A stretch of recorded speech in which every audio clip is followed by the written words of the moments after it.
This video is about 5 shad imitating techniques for fall bass fishing, starting with buzzing a frog. Yeah, take a Zoom horny toad or maybe a rage toad and buzz them across the top of matted vegetation really fast. A lot of times the bass and the fish are active, they're up and moving, they're chasing bait fish, so you don't want a slow retrieve here.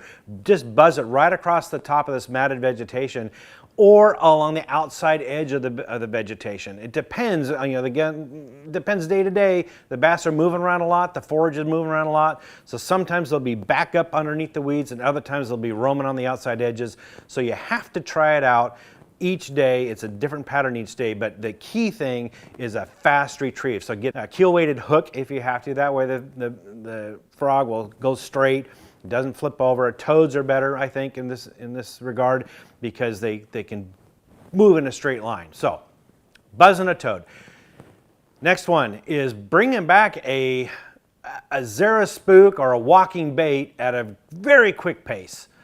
Again, you're capitalizing on this fall feeding frenzy, and then when you see the fish busting bait fish on the surface, that's when you grab this spook or a Sammy and chuck it out there past the frenzy and bring it back at you at a very fast pace. Now typically when you're just using a walking bait, it's doing this, right? Side to side, big sashaying, yeah?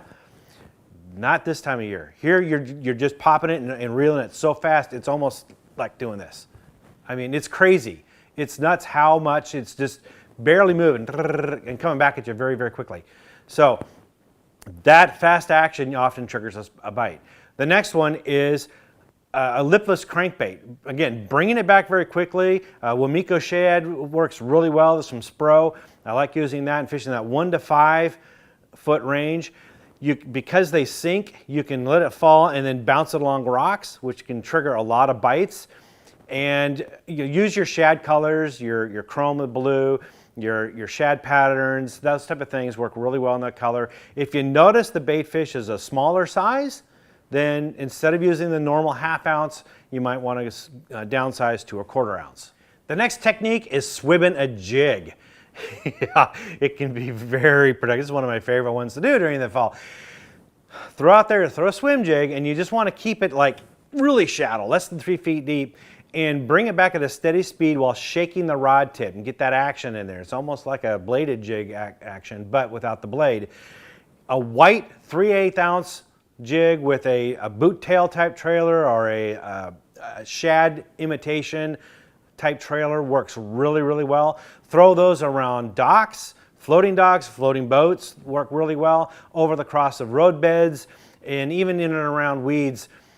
Can be very, very productive fishing those this time. Just a white is all you need, maybe a white chartreuse, but that's it. You don't need to go too crazy with colors.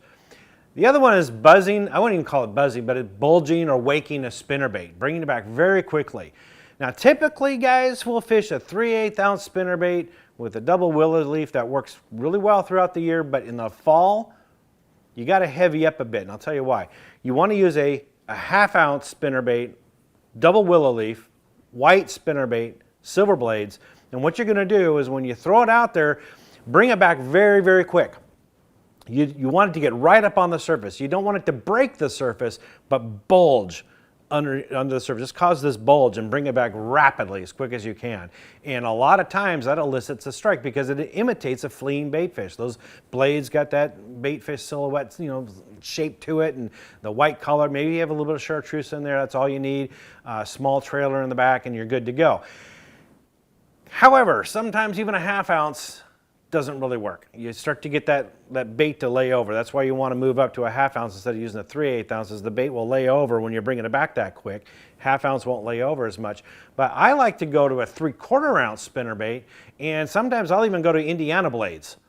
Gives off a little more vibration. That 3/4 ounce is not going to lay over. It gives a bigger profile, a lot more vibration, and sometimes that's what it takes to trigger those bites. So don't be afraid to experiment with weight and blade combinations to figure out what the bass are biting. The key thing is you want to make long casts so you don't spook the fish with a big bait like that and bring it, throw it beyond them and bring it back through to them.